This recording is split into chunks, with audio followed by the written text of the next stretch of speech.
Hello and welcome back to the lecture on Introduction to Solid-State Physics. Till now we have learned the diffraction conditions both in the real space and in the reciprocal space. The real space condition is described by the Bragg's law, whereas the reciprocal space condition is described by the Laue formalism. Now let us see the equivalence of the Laue formalism with that of the Bragg's law. For that purpose, consider this HKL plane, and suppose the perpendicular distance of this HKL plane from the origin is DHKL. So that means we can draw another parallel set of plane, and this is the distance, this is the interplanar spacing between this two set of planes. Suppose R is the position vector, so this distance DHKL can be written as R cos theta, the magnitude of R times cos theta. Again, we know that the vector G is perpendicular to this HKL plane. GHKL is the reciprocal space lattice vector corresponding to this HKL plane, and in the last video we had seen that this vector G is perpendicular to HKL plane. So the direction of this G will be along this perpendicular distance. So this cos theta is the naturally the angle between the vector R and this vector G, because G and D both are perpendicular to this HKL plane. So the cos theta can be written as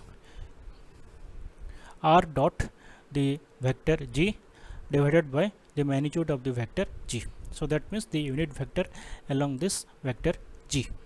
That is how we can represent this DHKL. And we know that this vector R is in the real space, whereas the vector G is in the reciprocal space. So we can expand these two vectors and take their dot product. So DHKL will be equal to 1 by G times R dot G, and R dot G can be represented like this. Here small a, small b, small c are the basis vectors in the real space, and capital A, capital B, capital C are the basis vectors in the reciprocal space, and n1, n2, n3 as well as HKL are the integers. So when you take the dot product of these two vectors, we know the criteria. A dot A is equal to 2 pi, the small b dot capital B also equal to 2 pi, small c dot capital C also is equal to 2 pi, and rest of the terms are 0. So this will be DHKL will be equal to 2 pi by G times one integer, which is also called as the order of the diffraction, which we will be proving in the next slides. So DHKL is the interplanar spacing, and the vector G is the corresponding reciprocal space lattice vector magnitude. So here this G vector corresponds to HKL. So DHKL is equal to 2 pi n by GHKL. Now come to the reciprocal space. So let us consider the incident wave vector K, and K prime is the scattered wave vector. For the diffraction maximum, the change in the wave vector must be equal to the reciprocal space lattice vector, that is G, and theta is the incidence angle. So if this is the angle theta, then the G vector will be along this direction, that is the change in the wave vector. So del K will be equal to G vector. So this is under the diffraction maximum condition. Now we are interested in finding out the angle between this vector K and vector G, which is this particular angle. So this is the angle between the vector K and the vector G. If this is the angle theta, then this angle will be 90 minus theta, and the opposite angle, this one, will be 90 degree plus theta. Now let us come to the Laue condition. And what is the Laue condition? Laue condition is that 2k dot G plus G square is equal to 0. And how to find out the dot product of this vector K and the vector G? It is 2 times kg cos of the angle between these two vectors, and the angle between these two vectors is 90 degree plus theta. So it will be 2 kg cos 90 degree plus theta plus g square is equal to 0. And do you know that cos 90 degree plus theta is minus of sine theta. It's minus of sine theta. So let us put this. So it will be minus 2 kg cos 90 degree plus theta is equal to g square. So 2 kg sine theta is equal to g square, because cos 90 plus theta is equal to minus sine theta. So one of the g will get cancelled out, and we know that this wave vector is, the incident wave vector is 2 pi by lambda.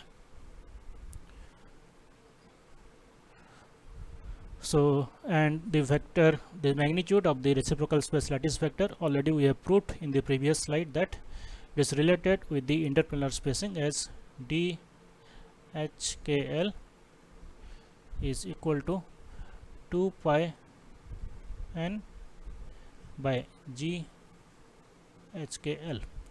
So let us substitute these two expressions for the K and G. It will be, so we can prove that 2d HKL sin theta is equal to n lambda by substituting K equal to 2 pi by lambda, and in the place of G putting 2 pi n by d HKL. And this is what? This is the Bragg condition for the diffraction maximum. And what is n? The integer that we had seen is the order of the diffraction, whether it is first order or second order or third order. Depending on that, the value of n will be 1, 2, 3 respectively. This is how we can prove the equivalence of the Laue condition and the Bragg condition, even though both are formulated in the different spaces. Bragg's law is in the real space and the Laue conditions are in the reciprocal space, but the basic diffraction mechanism remains the same, and actually both the conditions signify the same particular situation. Now let us try to obtain the relation between the lattice parameter and the interplanar spacing for particular crystal structures. We know that the vector G in the reciprocal space can be represented as HA plus KB plus LC corresponding to these planes HKL, and the magnitude of this vector G is equal to 2 pi by d HKL for the first order diffraction. Now consider a cubic crystal system for which the lattice parameters A is equal to B is equal to C. Then how we can represent this for the cubic structure?